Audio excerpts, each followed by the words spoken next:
It's the result that counts. After the 10 laps, La Grande Argentina is once again World Superboat Champion. Aproxima, llega, esto está terminando. Nuevo campeonato del mundo para la Argentina. Está llegando Daniel Scioli, quiero ver la bandera.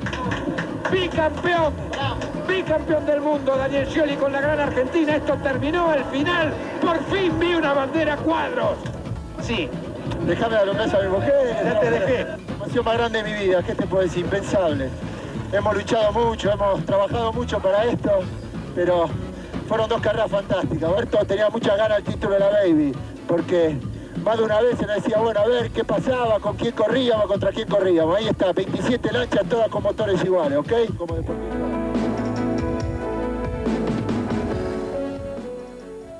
La Grande Argentina is the pride of an entire nation.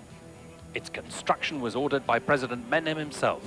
It's been driven in competition by two great champions, Daniel Scioli and Fabio Buzzi. In '95, it won the American and World Superboat Championship. These points proved it to be the fastest monohull in the world. It regularly showed a clean pair of heels to the very fast American Supercats. In the wake of last year's successes, John Carbonell, the US Superboat Supremo, was virtually obliged to accept Scioli's invitation to hold the first of the 96 calendar races at Mar del Plata in Argentina.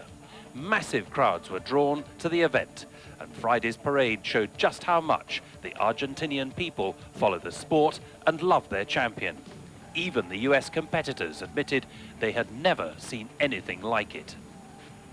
Despite the forecast of the experts, who thought that the monohull would succumb to the speed of the Cats, the advantage, with their great aerodynamic lift and cornering capacity, has been shown to be not quite true by the abilities of Scioli and Buzzi. La Grande Argentina is a multi-step monohull with four 1100 horsepower C-Tech diesel engines and a single rudder, which allows it incredible maneuverability. It's the only diesel hull that races in this class, where the rules allow the designer complete freedom with the choice of engines. Buzzi and Scioli won their 95 titles by making the right choice of hull and engine. That was clear to all competitors. So this week on Powerboat World, we bring you the first round of the Superboat Championship.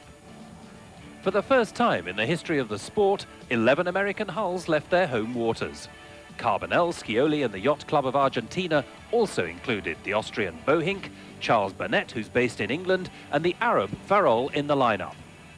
So a country which has supported powerboat racing for so many years, now seeing great offshore racing coming to its shores. This first event at the Mar del Plata was to be followed by the traditional races at Key West, Miami, Sarasota, New York and the Bahamas. Americano de Superboats 1996, acelera Fabio Buzzi, maneja Daniel Scioli, la gran Argentina en carrera. On Saturday, the 27th of January, President Menem in person got the race underway from the starter boat in front of more than 600,000 spectators who thronged the roads and the beaches of Mar del Plata. The weather offered clear skies, a choppy sea with wave height varying from 1 to 2 meters according to the leg of the course, and a strong wind blowing off the land. At the start, the green flag caught La Grande Argentina by surprise. This enabled Alcone Motorsport, with Matt Alcone at the wheel and Jerry Gilbreth at the throttles, to snatch a slight lead, a matter of a few seconds. But La Grande Argentina got right onto Alcone's tail, followed by Stuart Himes in recovery, Airborne, Casino Tivoli and all the others. A few seconds after the departure of the superboats, 15 6-litre class Argentinian boats also set off on their own race over the same course.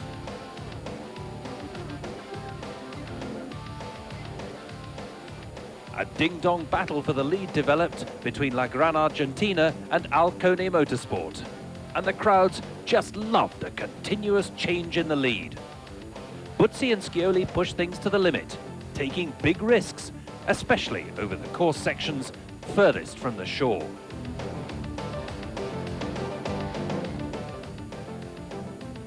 The monohull was turning out to be better equipped to handle the steadily rising wind and sea, tricky weather for cats under pressure.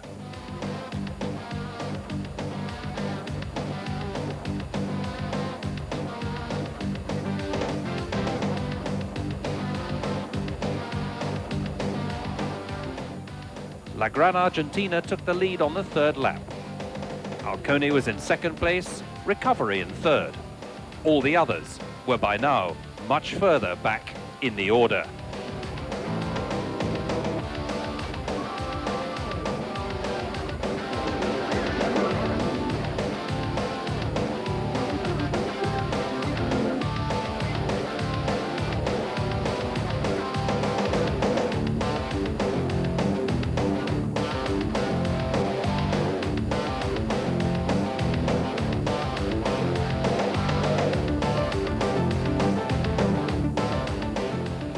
From this point on, the Buzzi-Scioli team virtually had the race in the bag.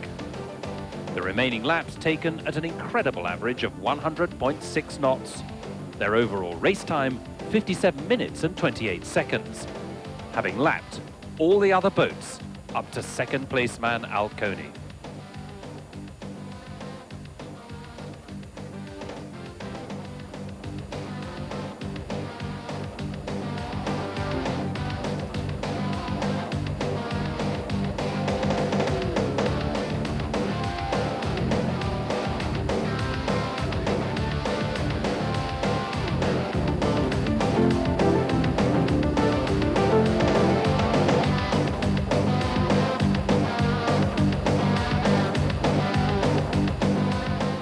The home crowd just loved their winning team. Huge numbers were able to watch their idol from a natural grandstand along the shore. He was greeted with the kind of acclaim normally reserved for a national hero.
President Menem, accompanied by his beautiful daughter Zulemita, personally awarded the victor's laurels to Fabio Buzzi and Daniel Scioli, acclaimed on the podium by thousands of admirers and hugged enthusiastically by his closest rivals. Stuart Hames, Joe Impressa, Jerry Gilbreth and Matt Alcone. The success of the event was such that the first two races of the 1997 season were already confirmed before the day was out. They will be held at Mar del Plata and Punta del Este in Uruguay in January next year.